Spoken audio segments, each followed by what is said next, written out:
What is going on, everybody? Welcome back to another episode of The Final Whistle. I'm Danny Erb, joined alongside my guy, as always, Nathan Osler. Nate, wild events have occurred since the last time I've strapped this headset on. I've pulled this mic close to my face, and we've talked ball, okay?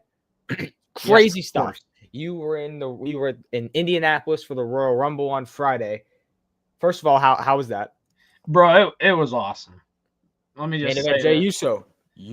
Listen, I was legit shocked he won. Like, there was just shock on my face. Let me just say I popped a lot, so I have no voice, as it's called in wrestling. Yeah. Let me just say when Alexa Bliss showed up, that whole place went nuts. That was the biggest pop of the night. Joe Hendry showed up. Sure. That happened. They had John Cena, Seth Rollins, CM Punk back to back. Place went berserk. Overall, Indianapolis, though, pretty fun town. I got to meet Kurt Angle, Pittsburgh legend. Well, I asked him a question about the Pittsburgh Steelers and Pittsburgh Pirates, and he actually answered it. What'd you ask him? I asked him, are we going 10-7 or 9-8 next year? And he said, probably 9-8 with maybe a worse finish. And then he said, Paul Skeens is going to be your Cy Young winner. So Kurt Angle has given his picks. Oh, yeah. Well, I was going to say your voice is gone, but it's because of WWE of the Royal Rumble. But the greatest thing, I was fighting a cold there too, so that didn't help. Cooked. Yeah, I was cooked. Well, now we got to get into the news because this almost made me lose my voice. I'm out at the bar, Nate. I come home from bar early. I'm laying in my bed, and I'm talking to my roommate, and I get a notification on my phone from Shams. And I look at it and I go, Luka Doncic traded to the Los Angeles Lakers for Anthony Davis. I'll read the full details here. The Lakers received Luka Doncic, Max Keebler, and Markieff Morris from the Mavericks. And Dallas will acquire Anthony Davis and Max Christie to the Lakers in a 2029 first-round pick. It was a three-team trade as the Jazz received Jalen Hood and the Clippers 2025 second-round pick and the Mavericks 2025 second-round pick as well. Nate, biggest trade in NBA history, without a doubt, I would say. And I think possibly maybe the biggest trade in sports history. I would say it is in recent sports history. I mean, I don't know if you can name a bigger trade than this ever. I mean, you got to think about this. This guy, Luka Doncic, isn't just – I mean, he hasn't played since a few months ago since – I forget when he last played, but I think it was Christmas. He last played on Christmas, so it's been a while since we've seen Luka touch the hardwood. So I think people are kind of forgetting how good Luka is. I know a lot of people aren't. I mean, the dude's 25 years old. He put up 73 points last year, Nate. That is something that some guys in the NBA have never even put up 30 points, let alone 40, let alone 50. 60. Now, 73 points. It's the most points anyone has scored in the NBA in a long time. And the dude's 25. He's from Sylvania. He's a beast. He's the best scorer in the NBA right now, debatably. You can talk KD. You can talk his new teammate, LeBron James. But this is the biggest trade of all time. History of all time, in my opinion, of all time. This is a blockbuster.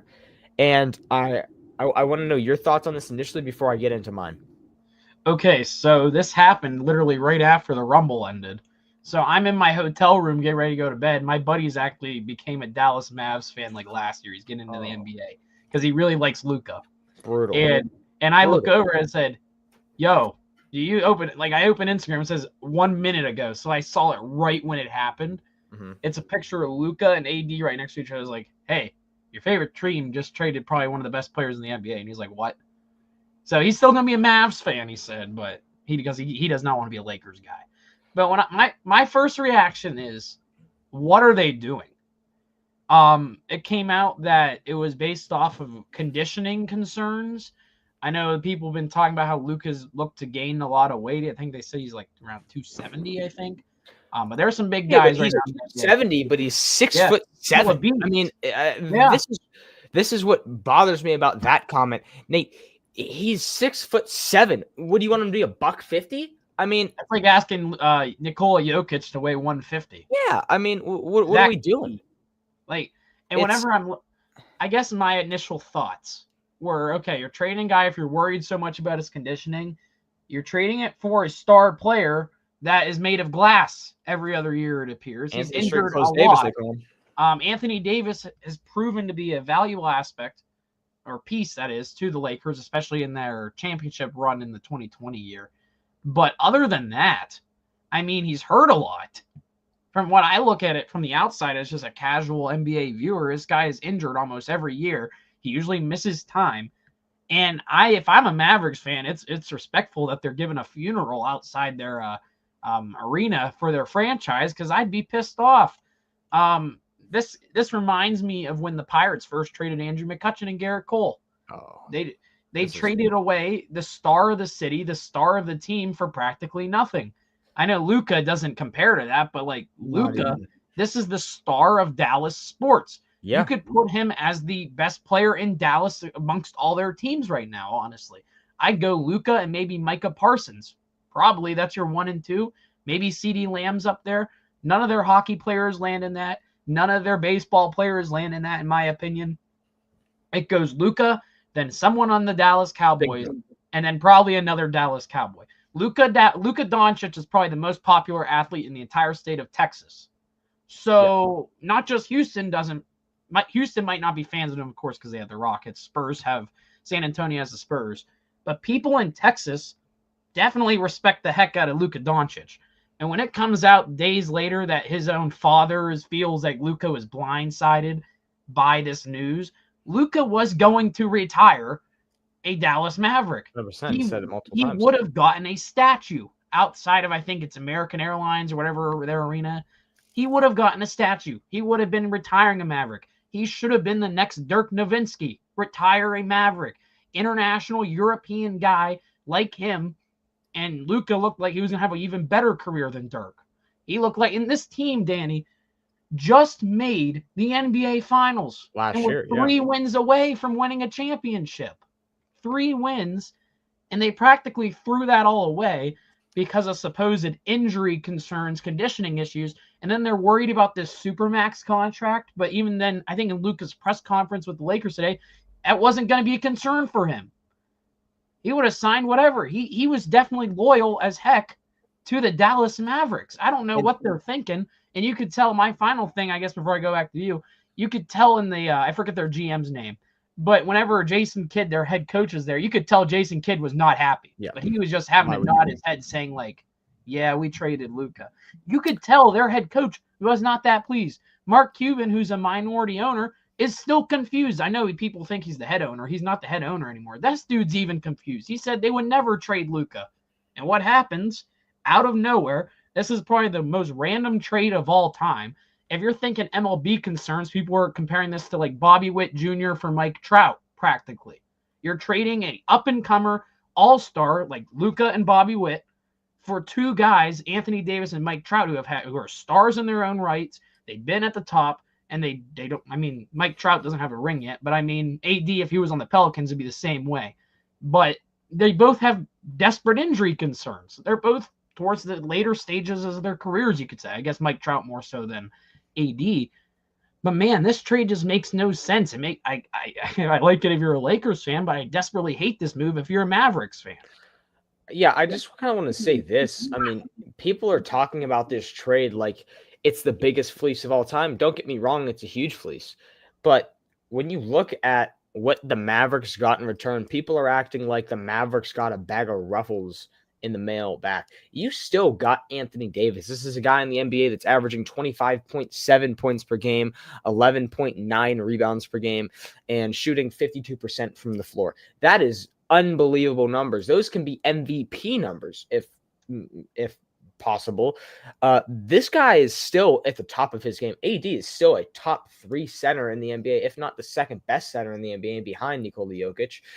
But it is still night and day. I just don't love seeing the disrespect that AD is getting. I think because people are acting like that AD is worth nothing. AD is a unbelievable talent. He's 31, sure, but he's still got probably 3-4 years left where he's going to be pretty good. Yeah. And I mean, still you're trading away Luka. This is not even close to a fair trade in my opinion, just because of how dominant and young Luka Doncic is. I mean, the guy came into the league, he was like 17 years old. He was so young and so dominant off the roll. But if you're a Mavs fan, I'm livid. First of all, I'm livid. But it's not like you're going from 100 to 0. You're probably going from 100 to 60, right? You're going to be a playoff team every single year. You still have Kyrie, Klay Thompson, now Anthony Davis. I mean, that's a big three in its own right. It's not close to what it would be with a Luka Doncic or someone better. I mean, you look at guys like Kyrie, that's a top 5 point guard in the NBA right now. AD, top 3 center. You have the pieces there. It's just now the Lakers are that team. But the Lakers don't have a true center at all. I mean, you can't rely on Christian Wood to be your starting center. He's hurt more than AD. You can't rely on the guys that the Lakers have at center. They don't have a true center. So that's going to be a big flaw for them. I think I saw a lot of reports about the Lakers trying to get Miles Turner, that would be the finals is over. Wash your hands. If they got Miles Turner, it's over. But I do want to say one thing though, Nate. Do you know why I'm most happy about this trade? I'm guessing it has to do with LeBron. Because my glorious king, LeBron Ramon James, is going to win his 5th NBA championship. My Bron, my sunshine, my goat, my tribal chief. Nate, this is amazing for me. I'm a LeBron guy. I've got the big Funko. I've got another thing on my desk. At home I have 2 autographed murals of my King LeBron James. But this is an automatic championship, in my opinion, for LeBron.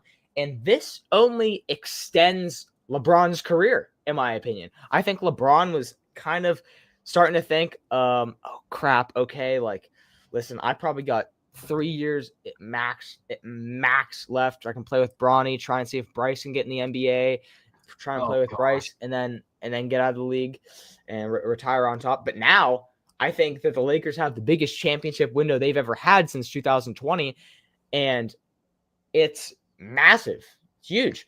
So I think that LeBron is not only going to get 1 chip, but 2 at a floor, 2 chips. You got to remember, the team Luka took to the finals last year was just him and Kyrie. That was it.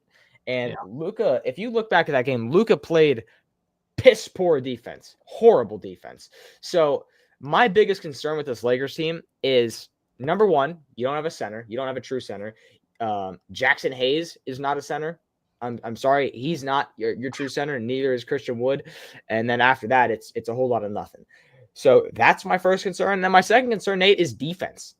I mean, as a LeBron fan, as a LeGlazer, I would say that I can even admit LeBron James at this point in his career does not play great defense anymore. You have a video of the security where they're patting him down like this, and it's like, go ahead. That's what's going to be going on a lot in LA.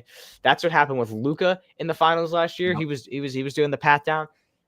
You kind of looked at AD as your guy on defense for the Lakers, but I think now you just got to rely on your offense, or you got to go get a center.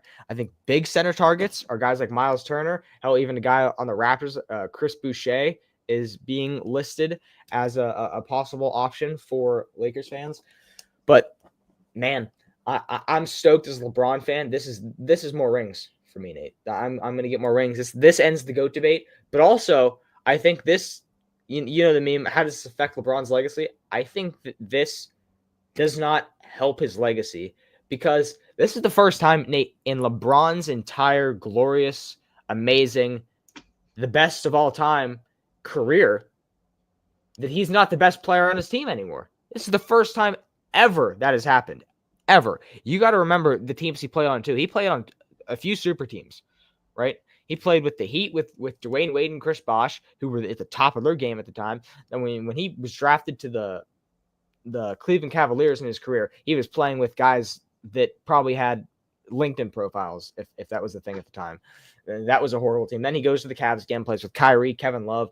They go in. LeBron's always been the guy on his team. For the first time ever, Nate, he's not going to be averaging the most points on this team. Luka Doncic averages 31 points per game, and LeBron's numbers are going to go down because of this. 100%. It's inevitable. I think the Lakers know it. I think LeBron knows it. I think a lot of people are going to have to accept it, but LeBron's numbers are going to go down. So when we look at this GOAT debate, Nate, and I know we're not doing the GOAT debate right now, but when I'm honing in on this GOAT debate, at the end of LeBron's career, you're going to be able to say, okay, he won 2 championships, but look at his team. Luka was averaging 31. LeBron was only averaging 24 points per game, if that. And then people are going to use that against LeBron. I personally, as a LeBron fan, I don't love that. But the literal only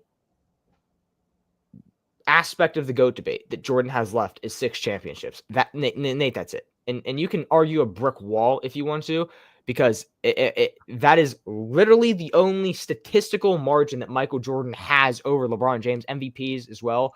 But LeBron's been robbed of so many MVPs.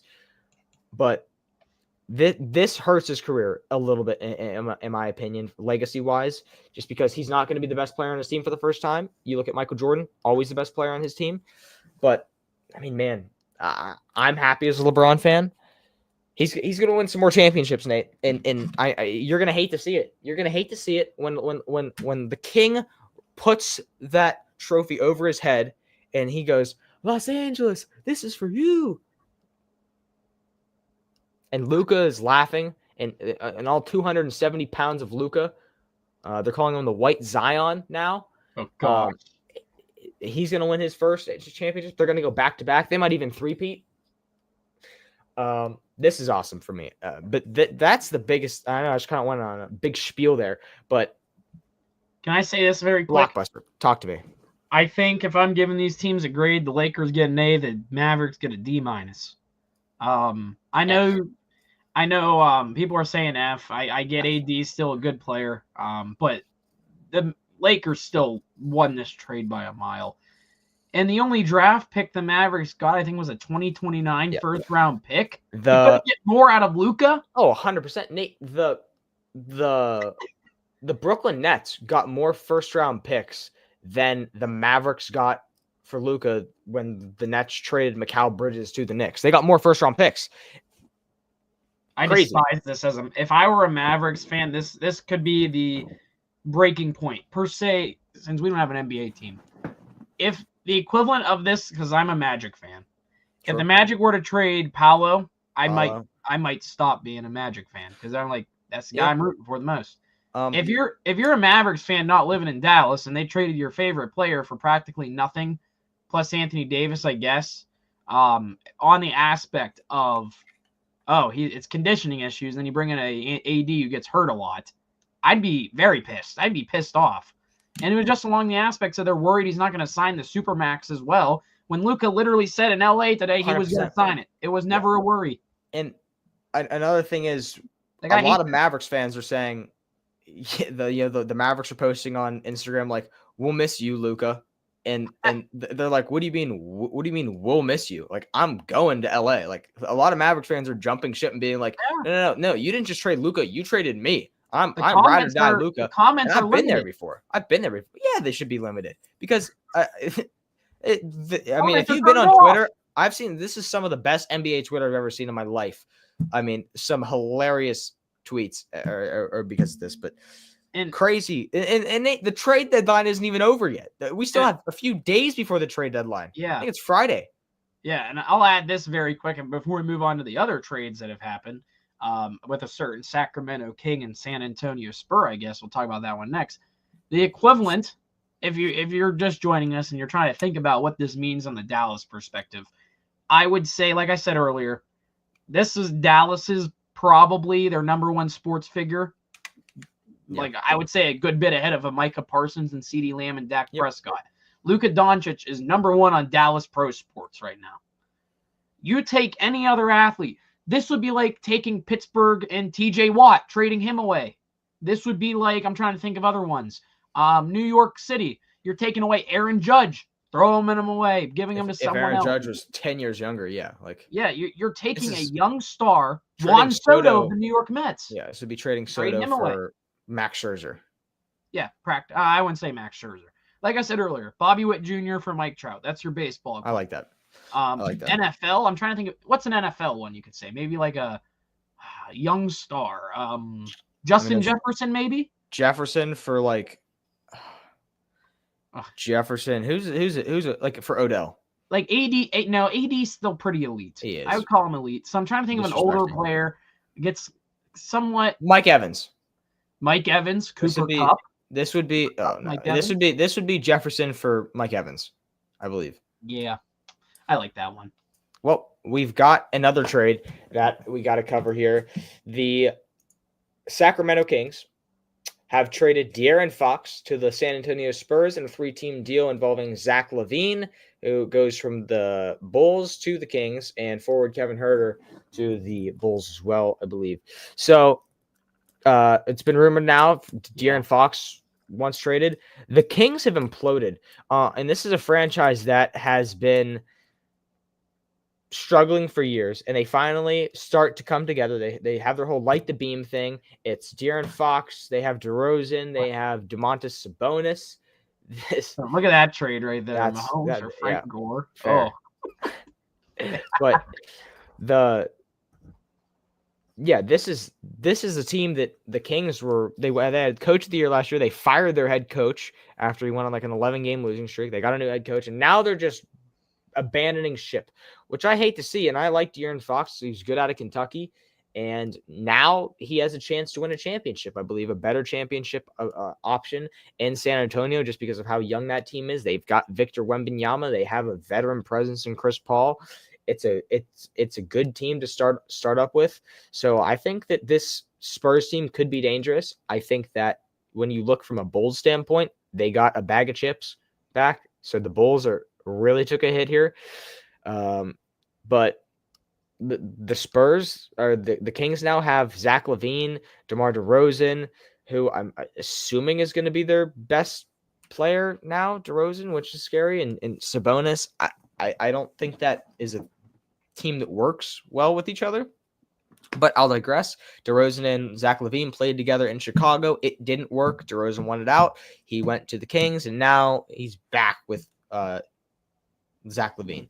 So I think this trade I think the winner of this trade easily is the Spurs. They didn't have to really give up anything.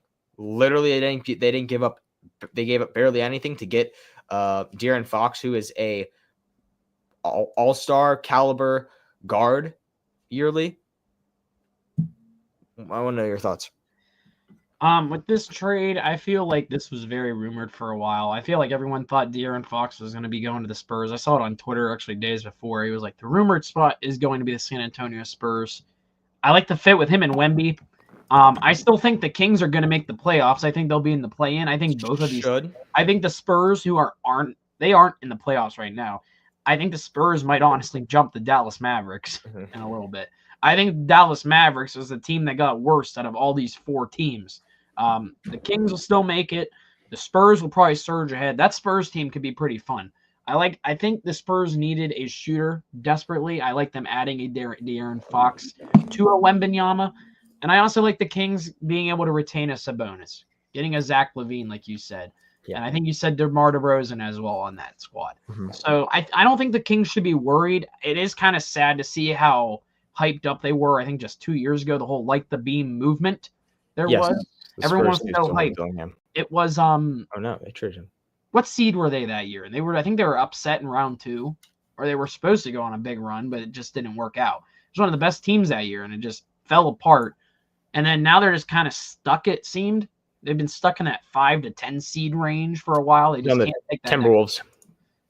But other than that, I mean, I don't know what to really think about this trade. I would say the winner is the Spurs. I'm very curious to see what De'Aaron Fox will do with that. I'm curious to see if they can go on a little bit of a run. I'm also curious to see if they'll do anything else. But when did you say the trade deadline was? I think this week, Friday. I'm very curious to see if the Spurs could do something else, honestly. But other than that, that's all really I have about this one. I'm not worried if you're a Kings fan. I'm not worried if you're a Spurs fan. I think both those teams are fine. Other than that, I mean, I think the biggest loser of the NBA trade deadline right now is the Dallas Mavericks, and they did make. Is the biggest loser, I mean, and they made a trade today. They're replacing Luka with another shooter from the Sixers. Did you see that one? Did not. I think it was. Let me find it. It just happened a couple hours ago. It was Caleb Martin. They brought in Caleb Martin today for Grimes. Yeah, that's funny. For Grimes? Yeah. Oh, man. Martin for Grimes. Lost again. Wow. Gotta love it. That's going to do it for NBA talk. Hop into some NFL here. We're going to bring a guest on in a little bit. But do you want to talk quickly about I would love to. These two trades? And we're sticking with trades. This is the biggest trade show we've ever had. Oh my gosh, this is awesome. We did a trade deadline after a day after Luka requested a trade.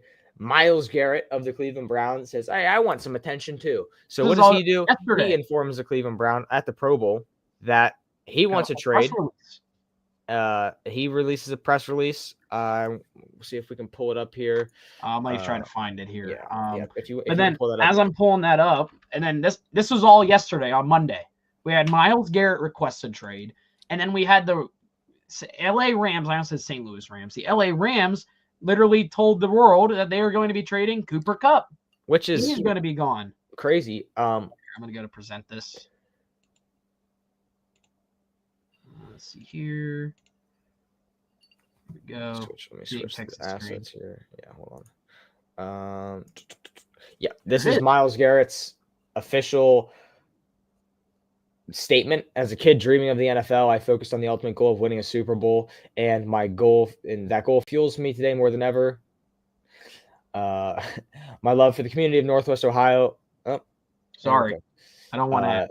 And the incredible fan base of the Cleveland Browns has made this one the toughest decision of my life. These past 8 years have shaped me into the man I am today, hitting people with helmets in the head. While I love calling the city my home, desire to win and compete, and the biggest stages won't allow me to be complacent. I can tell you that. The goal was never to go from Cleveland to Canton. It was always to compete for a Super Bowl. Myles, I could have told you when you were drafted to the Cleveland Browns that you're never going to win a Super Bowl, but I guess that you did have a window. And Cleveland, like it or not, Cleveland had a window at one point. It was, you had Nick Chubb, you had Myles Garrett, who was at the peak of his career and was a defensive player of the year, robbed TJ, but still won it. You had Baker Mayfield, you had Odell Beckham Jr. This was a team that had all the pieces. They beat a good Pittsburgh Steelers team in the first round of the playoffs. They almost beat the Kansas City Chiefs in the playoffs. Some questionable calls. That was their window. Cleveland's never had a window in my lifetime. That's their window, and that window has officially ended. They got massaged Deshaun Watson, and he's done. He just ruptured his Achilles again. He's done. He's kaput. He's done. I think Jameis Winston's didn't even re-sign there. So, I mean, this city of Cleveland has gone through so much torture as an NFL fan base. This only adds on to it for Cleveland. This was your guy. This was the guy that you're like, okay, well, at least we have Myles Garrett. Now, no more. And you know what, Myles Garrett, I didn't like you when you hit Mason Rudolph. Now I do. The helmet. I didn't like you when you robbed TJ Watt of the Defensive Player of the Year. Hey, Myles, I'm going to follow you on Instagram because I'm so happy for you, my friend, that you are getting out of Cleveland. You're getting out of that godforsaken organization, and you're going to look for a new football team. Just don't make it not in the AFC, but crazy Myles Garrett wants to trade. Shocked, honestly. Let me say this about this one. It's not Myles Garrett's fault for wanting out. You know whose fault it is? It's the Cleveland Browns for committing to Deshaun Watson as their quarterback. Why on earth would Myles Garrett want to stay there after seeing how now 2 years has gone with a Deshaun Watson? The 1 year has ended in injury, didn't play. I think he was coming off suspension, so he didn't already play well. And this past year, he gets hurt, and they had to roll with Jameis Winston. There is uncertainty around the quarterback position. And now he's been playing there for many years now. He has a depoy. Is very frustrating as well as to watch him win it. If I were Myles Garrett, I want out of there. Yeah. I want to go win a championship, honestly. And like it says, someone made this poll. Where would he go? Where do you think he lands or whatever? Lions, Commanders, or others? I think both those teams are great fits because they're both. Can you imagine the Washington Commanders go out and make a blockbuster this offseason and go get a Myles Garrett?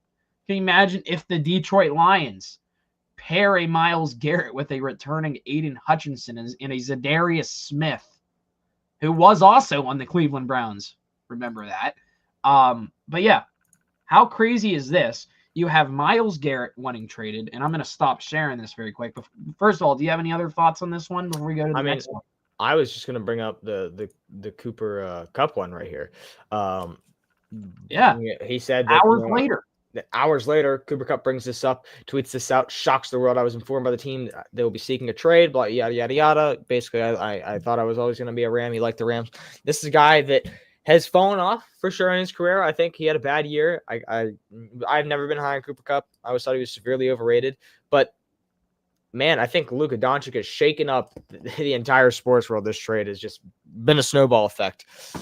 Where do you see Kupp going? And I want to know where you see Kupp going, where you see Myles Garrett going, and yeah.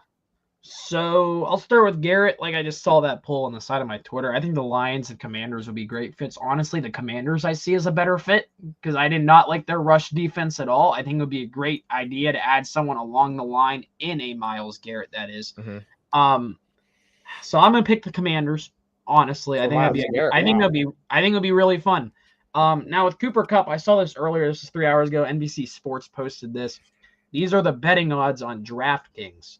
So the best odds never real. But the best odds are 500, and then I have 4 others at 600.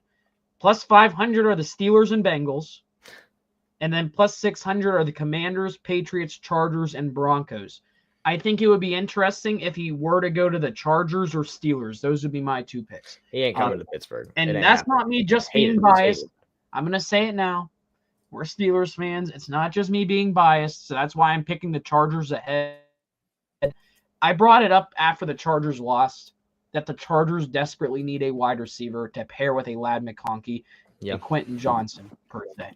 I think a Cooper Kupp, keep him in Los Angeles. I don't think Rams fans would be too happy. But heck, your second home team gets your guy. So, I mean, he's practically still an LA player, honestly, so you get to keep him. I think another fun fit would be the Patriots, too. The Patriots seem like a team that is like, we're making that jump. They want to give Drake May another weapon. They desperately need to give him another weapon. How about you go trade for a Cooper Kupp and then go draft a wide receiver as well? It's already a young wide receiver core. Why not go get a veteran to be wide receiver 1 in New England? Give someone to pair with Drake May. I think he would be a great fit. I also like the Commanders fit because we brought it up. They need someone to pair with Scary Terry. Honestly, I'd put Kupp ahead of Terry, but it's very close. It's a very close 1 or 2 option there. But honestly, those are my 4. I would have to go the fits I want. I would love him to be a Pittsburgh Steeler, but I'll put it in order. Chargers 1, Steelers 2, Patriots 3, Commanders 4. So those are my 4 picks for Cooper Kupp. Yeah. But how crazy is it that he got informed that he was getting traded? Yeah, Myles Garrett requested his trade. Crazy. So for Kupp, I do think, and I'm really not trying to be biased, I think the Steelers have struck out on so many wide receiver free agents in these last few years. They've struck out, trading for guys like Devonta Adams and all this. I think that they're going to try and make a push, not saying that it's going to be the right one. I think that the Steelers are the favorites to win this Cooper Kupp battle. I'll say that. And then I think that Myles Garrett, I can see him as a Patriot. If you're the Steelers, what are you trading for Cooper Kupp? Hypothetically. Like, what is there? Nothing. And I'm trying to think what you would give up for picks. Yeah. I mean, like, just picks. Yeah, like Nicholas says, the guy who you think's overrated, you would get. So you know what? Keep calling him overrated. I want Cooper Kupp. I mean, yeah, he's overrated. He'd be the best receiver on our team. Easily. Yeah. You know what? I want the Steelers to keep George Pickens. Pair him with Cooper Kupp. 2 weapons. I don't get the point of trading George Pickens like some Yinzers want, personally. Yeah. I think Steelers have the pieces they can trade off. They were hinted at it all year long. We heard it all summer. We heard it with Brandon Ayuk. And this summer, it's going to be the summer of Cooper Kupp, and I'm so excited for it. Another year of getting our hopes up for a random. And then there's already Yinzers that want T. Higgins. T. Higgins is not happening. The Steelers don't like to spend money. Yeah. They did on Patrick Queen, though, so who knows? Try and pivot now to our Super Bowl talk. We do have our special guest joining us. Welcome to the show. First time on the show, first time guest, Vinny Sirianni, everybody. What's going on, boys? What's going on, Vinny? How's it going? Good. How are you doing? Good. Just here to talk some Super Bowl talk. Talk some ball. We just recapped basically everything that's happened in the past weeks. Now we're going to moving on from the past to the future. Vinny, first of all, what's your Super Bowl prediction here? I'm going with the Chiefs. Yeah, I think all three of us have the Chiefs. This is a lot of people are you buying into the rumors that this is rigged, the referees and all that stuff? Do you buy into that nonsense? A little bit. I think it factors in. If there's a 50-50 call, you know which way it's going to go. Yep. We saw it last week or 2 weeks ago in the AFC Championship game with the Josh Allen QB sneak. If there's any, it's too close to call, you know which way it's going. For sure. They definitely do get some favorable calls. But digging into like the Eagles' game plan, we heard Saquon talk about it at the end of the NFC Championship game. He's like, we're bringing old school running the football back. Old school football, play good defense, control the time of possession. That works against average teams, works against bad teams. And we saw it against the Steelers in December. They had the ball for 22 minutes in the second half. Horrible. I mean, that just drains. They had an 11-minute drive in the fourth quarter, I remember. But if you're going to do that against Patrick Mahomes and the Chiefs, I think that's a really, really bad recipe because Patrick Mahomes has proven time and time again that he doesn't need long drives to score. He had 13 seconds against Buffalo, and they won the damn game. He scored with 13 seconds left. So if you are going into this game and you're going to run Saquon and you're going to try to keep Mahomes off the field, play good defense, which I think they will play good defense. Vic Fangio's good, but it's Mahomes. He doesn't need long drives, and I think that Spagnuolo, if you can stop Saquon and you can force Jalen Hurts to get in 3rd and long, 3rd and 6, you know what's coming, blitz. And Spagnuolo blitzes like no other, probably the best in the NFL. So I'm rolling with the Chiefs for sure. Yeah, I think that.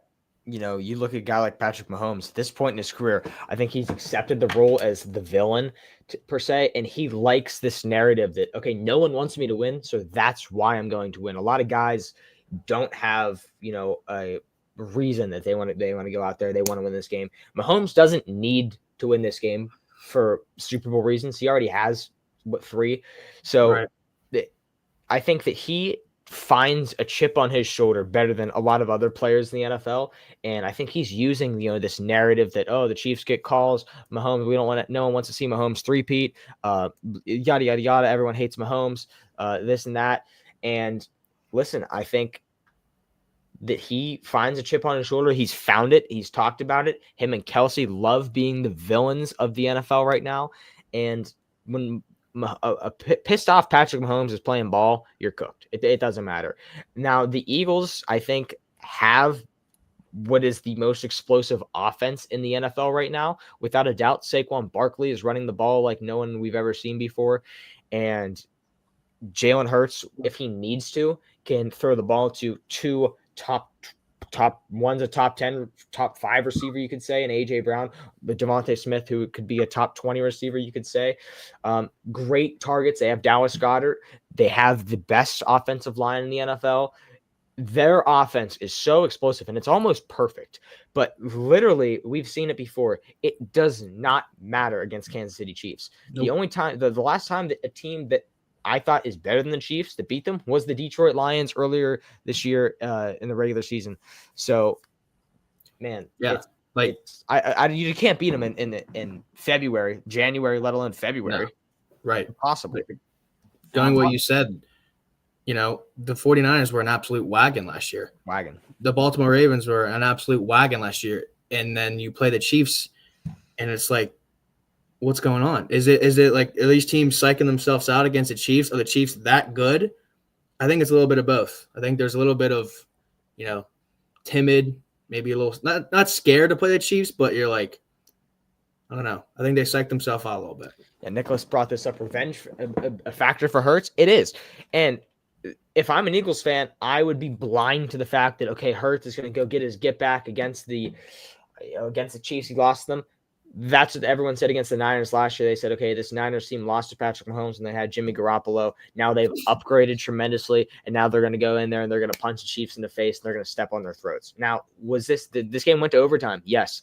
But I think when I look at that San Francisco Niners team last year, that, in my opinion, was the most complete team that I've seen in the NFL in a pretty long time. I think this Eagles offense is close to that, but you have to remember how dominant the Niners were last year. CMC, George Kittle, Brandon Ayuk, Deebo Samuel in his prime. You had Brock Purdy, who was playing elite football. That was a better team than this Eagles team. And people thought that Mahomes was going to lose. I believe weren't they the underdog in that Super Bowl? And Mahomes went and won in overtime. The Niners chose to defer, or did they receive? I think they received. They didn't know the rule. So stupid. And man, I think that this is all of us remember Tom Brady and the Patriots with their legacy it was literally, as a Steelers fan, dude, oh my God, he has 2 minutes left. It's wraps. Like, Brady's going to go down and win this game. This is the same thing, and history tends to repeat itself. Yep. Brady won all those Super Bowls because of this, and I think Mahomes is going to as well. And what I like about what Vinny said earlier about the Eagles using the run game, this is what scares me if you're an Eagles fan right now. The Eagles just took down the 29th ranked defense when it comes to the run in the Washington Commanders. When I look at what the Chiefs have, they rank 8th right now. The Commanders in the playoffs allowed 10 rushing touchdowns. The Chiefs so far have only allowed 3. They average around 101 per game. In the playoffs, they're averaging 148 yards on rushing. I'm very curious to see what the Eagles do in the air game, because I think the Eagles, when it comes to beating the Chiefs, it's going to come down to the passing game, because the Chiefs right now have the 18th worst defense when it comes to the pass. So is Jalen Hurts going to have to maybe play uncomfortable? And we finally saw Jalen Hurts throw the ball a lot better against the Commanders. They've got to stop Saquon. That's how you force Jalen Hurts to become uncomfortable. Listen, the Eagles have such a weird style of football just because they don't have to play 3-down football. They literally play 4-down football because they have the tush push. It's the most broken play in the NFL, I would say, history-wise. So I think they have an advantage there. But the way you make this Eagles team uncomfortable is limiting Saquon. And can the Chiefs do that? I don't know. We've seen the Chiefs shut down star players before. If there's a guy that can do it, I think it's Spagnuolo. For sure. Even last year, CMC was people saying he was, I don't know if he did win Offensive Player of the Year, but unstoppable. Not as good of a season as Barkley this year, but way more dynamic in the passing game than Barkley was. For sure. And, it still wasn't enough. What is it going to take to actually beat the Chiefs? And I don't think it's going to be the run game. I agree. Because look at the Chiefs' offense. They don't care about a run game. They have Isaiah Pacheco, P. Ryan, Kareem Hunt. They don't care about the running game. They're going to pass the ball. They're going to pick you apart. Kelsey, Worthy. He's very explosive, and that's just how I think it's going to go. Yeah, Nicholas is right. I feel his defense and how they played it's a really good defense this year. It's one of the best. But the Chiefs have downgraded every year. People say they get worse every year, but somehow they win more games every year. It's baffling. But it's all year we've been saying, Danny, on here, this is the most vulnerable the Chiefs have been. Yeah, and every year, and this is probably one of their best finishes they've had. I think they finished 15-2. I don't know how they did it. They blocked a field goal against the Broncos. They get a walk-off against the Panthers. They barely beat Carolina, and they're still doing it. They're vulnerable, and they just can't lose. I think whenever you make those type of plays all season long, everyone's like, it's luck. When it happens that many times, it's not luck. It's luck eventually runs out. They make the plays in the biggest moments when they need to make them, and you got to accept it. Whenever I'm thinking about this game, personally, I don't want the Chiefs to win. But then I thought, When's the next time we're going to see a three-peat possibly in the NFL? May I ask that question? Personally, I don't want Philly to win now. Now that it's coming to me, it's like we could see some history here. I don't even think the Patriots three-peated in any of their dynasties. No, there's never been a three-peat. How about? I think we could see the first one possible. I think it could. Maybe it's probably going to happen. Honestly, I think I'm going to be leaning heavy on the Chiefs this Sunday. The hammer. Yeah. Full hammer Chiefs, Nate. Not going to lie. I don't know. It's something cool about that. Listen, if you gamble, if you put money, there's no safer guy to put your money on than Patrick Mahomes. I think. I mean, you can trust this guy with your football life. This guy's a stud. Yeah. And probably going to end up the best quarterback of all time. Probably. And how is he not the highest paid quarterback in the NFL? May I ask that question? He doesn't need to be. And he It wants just his team keeps- to be better, which is Brady did the same thing. I think that shows a lot to their character. You look at guys like Dak Prescott. They want to be the highest paid quarterback in the league. Hell, even Jordan Love's currently the highest paid quarterback in the league. There's no way in hell that Jordan Love is a top 5 quarterback, let alone the highest paid in the league. So I just opened up the matchup predictor on ESPN. Their analytics have the Eagles as a heavy favorite, 56.1% to 43.9. They think the Eagles are going to whoop the Chiefs. It looks like. See that we've seen that the past 3 Super Bowls, that the public, from my understanding, is always on the other side of the Chiefs. Yep. And what I think they're doing is they're getting all the suckers. They're getting all the suckers. If you're like NFL, they love gambling. They promote it. So if you're telling that everybody that the Eagles are the favorite this year, the 49ers were the favorite last year, and the Eagles were the favorite 2 years ago, all the money, all the amateurs who don't even watch the Super Bowl, don't watch football, they tune into this game. They see, the Eagles have a 60% chance to win. They are going to rake in so much money off people who hate the Chiefs. Yeah. And they're just putting money on the Eagles out of spite. 100%. And just rake in all the money, meanwhile knowing that they won't ever put Patrick Mahomes at plus money because they will get destroyed. It's honestly what it comes down to, and you're right, Vinny. It's the non-ball knowers that are. I can't stand Taylor Swift. I can't stand the Chiefs. They don't really know a lot, and they just can't stand the Chiefs because they Taylor Swift and all this. So what they do is they're gonna load up their FanDuel account. They're gonna deposit $15, which to them, is gonna be like a whale, and then they're gonna put it on the Eagles, and then when the Eagles lose, it's gonna be a rigged game. And it's going to be all this. And I think that those people are suckers. They are full suckers. People that are just leaning into, I don't like the Chiefs, so I'm going to bet against them. That is why there's a number that I'm looking at. 56.1% of people are on the Philadelphia Eagles right now. And 56.1% of people are going to lose on Super Bowl Sunday. Yeah, I wouldn't be shocked. Out of spite. It's crazy that people are dishing out money out of spite. But that's what they want. That's how it works. The more I think about it, I kind of want to see a three-peat. Not gonna lie. You're switching up, Nate. What's going on? You were anti-Chiefs. See, now you want to see the three-peat. I've been thinking about it for a while. It's like I hear sports talk guys talk about it all the time. When's the last chance this has possibly happened? Did the Patriots have any chance? It's never happened. Or was it the Bills that had the last chance when they lost all 3 to 4 Bills lost 4 in a row. So I'm pretty sure the Patriots won back-to-back, but I think did Brady go 3 in a row? Probably. How about any sport? Well, the Warriors, the Warriors went for a three-peat, and what happened to them, Nate? Toronto Raptors, 2019 NBA champions. The Pittsburgh Penguins had a chance at a three-peat, and they lost before they got to the finals. I believe. I'm trying to think. I think the Miami Heat went back-to-back, and then actually the Miami Heat owner has copyrighted the term three-peat. So if any team wants to actually use the term three-peat, they do have to pay the Heat owner, blanking on his name, but so that's a crazy thing. But yeah, can either of you guys, I guess, say this? Guess the last pro sports team to do a three-peat. Complete it. Yankees. Close. They were 98 to 2000. Very close. Baseball. I'm assuming it's baseball. It is not baseball. Wow. There's hockey? 2 colleges on this, but I'm not counting colleges. Those Is it are hockey? not hockey.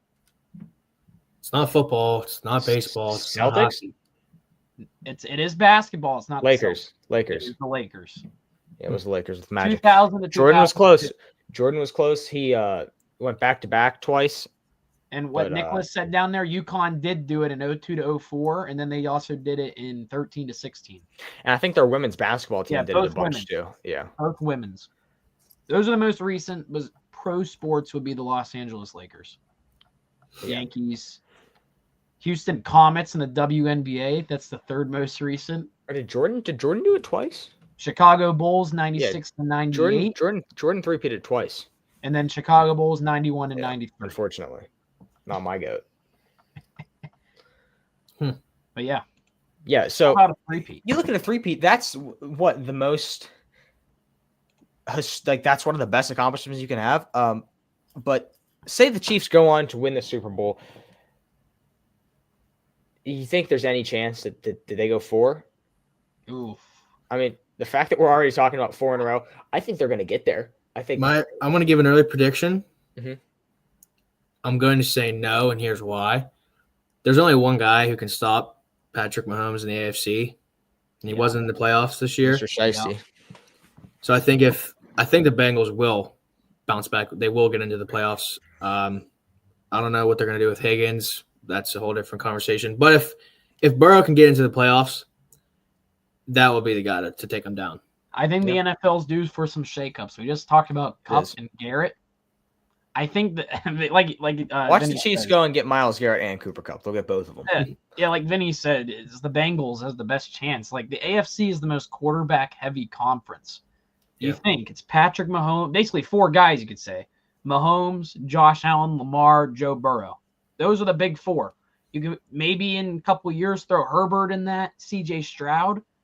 That's about 6. Look at the NFC side. What really is there? Jalen Hurts, Jared Goff. Yeah. The NFC. Now, If Mahomes was in the NFC, I mean, he'd be going to the Super Bowl every It'll be single the year. easiest run ever. Cakewalk. It's crazy Right. how the talent is lopsided quarterback wise into the AFC. Yeah, And but that's I mean, why a lot of earlier these this year, teams the are NFC was so really dominant. I mean, they had the Vikings, who everyone thought was the best. They had the Eagles, which were really good. They had the Lions. That NFC North was amazing. The Cardinals were even good. The Cowboys for the first 2 weeks were all right. But man, it is totally flip flopped. And It was just brought up Do you by think- Nicholas. Yeah, Doing do it you- without Rasheed Rice. oh yeah, I mean he's the modern day slant boy. So that's wicked. But listen, do you think that there's any shot that Josh Allen can get back here? I don't. If I'm Josh Allen, like honestly, it's not going to happen. He'll never do it. But I mean, I would request a trade to the NFC. It's so easy to say that, I know, but I mean, what else do you need? I mean- think literally the only way, because I hate, I'm knocking on wood here. I'm not going to root for an injury. I don't think any fan base will. The only way that it's going to happen is if Patrick Mahomes goes down with an injury, which he's never missed a season due to injury. He takes incredible care of his body. He has the best of the best work on his body in the offseason. So he has, his body's a temple. And if he somehow goes down, that's Josh Allen's window right there. That is Josh Allen's window. I think Josh Allen's a loyal guy. He's loyal to Buffalo. Or like Mahomes loses to Burrow and you see a Exactly. Yeah. Or Josh Allen Somehow will never Lamar beat wins. Patrick Mahomes in the playoffs. It will never happen. Let me throw this in there if you're the Bills. And I think I brought this up last week or the week before. If you're the Buffalo Bills and you're Josh Allen, I think you're pounding the table for a wide receiver to be added. Yeah. Because Amari Cooper is a free agent. I don't know if he's going to be back or not. I wouldn't They want have him back. Keon Coleman, Khalil Shakir. Honestly, we just brought up Cooper Kupp. I didn't even realize this. I'd be pounding the table, get Cooper Kupp into Buffalo. That would be solid. Give him a true wide receiver 1 or someone like that. Maybe re-sign Amari Cooper to something worth it. Mhm. I know T. Higgins is out there. We brought up there's not really a lot of great talent in the wide receiver market. It's mainly T. Higgins, and then there's kind of a drop-off. Stephon Diggs is there, but that bridge has been burnt. That's a brick wall. That's never going to happen again. But I don't know. I think the Bills are a team that could be a fit for Cooper Kupp. That's just me. For sure. Completely forgot about them. Yeah. Yeah, it kind of circles back to the NFL being, a pass-first league. I always say that. I harp on that because it's true. You win NFL games, you win the big games, passing the ball, scoring quick. They didn't have any receivers. They kind of relied on James. Allen, absolute, superstar this year. Probably going to win the MVP. Did it on the ground. James Cook dominated this year, but they couldn't really throw the ball very well. They didn't have any insane weapons. And like I said, you run into the Chiefs and you can't do anything. The Bills had the 9th best passing offense, the 10th best overall offense. And when it comes to the rush, they rank 9th. So they're in the top 10, but they need something to propel them. Yeah, it just seemed like, just watching who's he throwing to? Shakir, Cooper, but no wide receiver ones. Without a doubt, he needs Dawson Knox. I like their running back. I like Cook. He's kind of James Cook is good. He's very good. Cook's really good. They need a wide receiver, guys. They do. I think a lot. I think they're getting a new stadium soon. I'm gonna usher in a new era of Bills football. Yeah, they better figure it out very quick. They need coin. Kind of do what they usher in a new era of Commanders football. Yeah, I mean, do we think that when they've never matched up, but when Jaden Daniels could still be a guy that could knock off Mahomes in a Super Bowl possibly if they stack that team? Jaden Daniels shows fight. The Lions have shown that they can beat the Chiefs. That's a team that has consistently with Jared Goff, they've kind of laid the hammer down on the Chiefs a few times. So if that team got to the Super Bowl, if it was a Lions Chiefs Super Bowl, I think we'd be talking a little differently about how close I think this could be a little closer.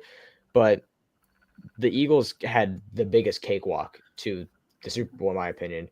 Yeah. In one side, I mean, they dominated every team they played. They really didn't play a good team. The Commanders were a good team. They weren't a great team.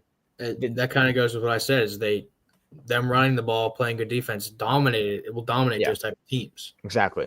And they're used to that now. I mean, you look at the Eagles' schedule; they're used to beating up on these bad teams the last few. They haven't played a real team in a long time. Chiefs have played a lot of good teams this year. They played a lot of good teams. So I think that is something that these 56% of people aren't taking into account. But man, it's inevitable at this point, guys. I think this is the best chance the Eagles have of beating the Chiefs, I will say. I think this is the better Eagles team compared to the last time they matched up in the Super Bowl. I think 2 years ago it was. But I don't know. The Eagles can't do it now. I think it's up to, honestly, like Vinny said, the Bengals. That's Joe Burrow is Patrick Mahomes is kryptonite. If that PI doesn't happen, I think in week 2, maybe the Chiefs are a 3-loss team right now. Maybe a lower seed. Joe Burrow puts up fights and he has a lot less too, if you think about it. I know he has Jamar Chase and T. Higgins, but they were both in and out type of year and had some injury issues. I don't know. Joe Burrow might be the guy. He is the guy, and I hate Joe Burrow as a Steelers fan. I can't stand the guy. I hate his little glasses. I hate his frosted tips. But Batmobile. The Bengals were just a weird team this year because, in my opinion, they might have had the best offense in the league. They were so explosive, but their defense was – you could argue that it could have been the worst in the league. Even if they were just a little bit average, could have bought them a couple stops, that offense would win a lot of games. But, Burrow played great. It was just their defense really let them down, which is surprising. Their defense was ranked 25th in the NFL. Yeah. They had a horrible defense, and a lot of people are going to face. I think Zach Taylor should be on the hot seat. I don't know why people aren't talking about him being one of those guys that needs to be fired. I don't think he's a good coach at all. I think he's surrounded by studs like Joe Burrow and Jamar Chase. Even on defense, he's got some ballers. I think he was carried to a Super Bowl, but that's the only thing he has really on his resume, and I don't think he's a good head coach at all. What about Sean McDermott? I think he's a good coach. He's a good coach. I mean, there's talks nationally. I know I was listening to Pardon My Take that they think that he could be in the hot seat. He could, 100%. I mean, you don't win ball games, you're on the hot seat. You have a generational quarterback for the past 5 years, and I'm not blaming it all on him. I'm not very caught up with it, but I know that he's made some questionable decisions in these playoff games that costed him a trip to the Super Bowl. Yeah, 100%. Well, Vinny, do you have any more talking points you want to bring up before we head off here? I think I covered everything. This was Well, good. Vin, thanks for coming on the show. Appreciate you being a guest. Yeah. Always Appreciate love it, having guys. you on. Go Well, Chiefs. hopefully we can have you on again sometime. It was a pleasure. Yeah. And go Chiefs, right? Peace, boys. We'll see you, Vin. See ya. All right. Well, good episode today, Nate. Hour-long episode, which we usually always somehow hit on the dot. But yeah, next episode on Friday. Might have another guest. Don't know everything yet, but try and talk some more Super Bowl. See if anything else happens with the NBA and all that. But Jimmy Butler's on the trade deadlock. A lot could happen with it. Oh my these gosh, next he's few been days. on the trade deadline. He's Yeah, been on the trade so, block. but already. he's gone. There's no way they don't move him just because of how much he does not want to be there. I'll say this: he'll be a Warrior by Friday. I hope not. I think he's kind a of over the Warriors being good. I hope he's a Laker. But yep. That will do it for today's episode 38 of The Final Whistle. Thank you, everyone, for tuning in. We had a lot of viewers live in here tonight. Hit up 11, I think. Yeah, 11 was a max. That's pretty solid for us. They like Myles Garrett talk. Yeah. Thank you all for tuning in, and we'll see you guys next time. See y'all later.